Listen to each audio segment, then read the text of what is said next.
রাস্তায় সাদা ধোঁয়া আর কাঁদানে গ্যাসের বিকট শব্দ।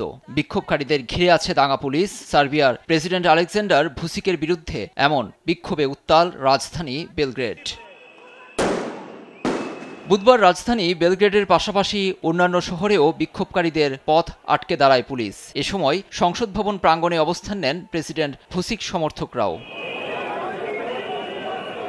বিক্ষোভের সূত্রপাত ২০২৪ সালের নভেম্বরে নোভি সাদের একটি নবনির্মিত রেল স্টেশনের ছাদ ধসে ১৬ জন নিহতের ঘটনা ঘিরে। তাদের অভিযোগ, সরকারের দুর্নীতি আর অব্যবস্থাপনার কারণেই ঘটেছে এমন দুর্ঘটনা। এছাড়াও প্রেসিডেন্ট ভুসিকের বিরুদ্ধে বিরোধীদের উপর দমনপীড়ন এবং গণমাধ্যমের কণ্ঠরোধের মতো গুরুতর অভিযোগ তো আছেই। বিক্ষোভকারীদের এখন দাবি, ১৩ বছর ধরে ক্ষমতায় আঁকড়ে থাকা এ প্রেসিডেন্টের পদত্যাগ এবং আগাম নির্বাচন। তবে সব অভিযোগ অস্বীকার করে সার্বিয়ার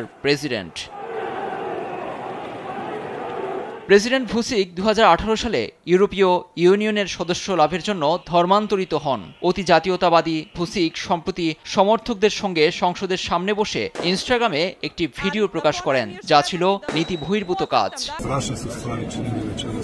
সার্বিয়ার ইতিহাসে সবচেয়ে বড় বিক্ষোভ দেখতে পাচ্ছি আমরা। এমন আগে কখনো হয়নি। মানুষ সত্যি মন থেকে অংশ নিয়েছে, কারণ সবাই দুর্নীতিতে ক্লান্ত।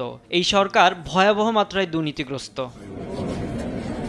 আন্দোলনকারীদের উপর পুলিশের হামলার প্রতিবাদে বৃহস্পতিবার সার্বিয়া জুড়ে সরকার দলীয় পার্টির কার্যালয়ের সামনে বড় বিক্ষোভের ডাক দিয়েছে শিক্ষার্থীরা। নিউজ ডেস্ক, দেশ টিভি।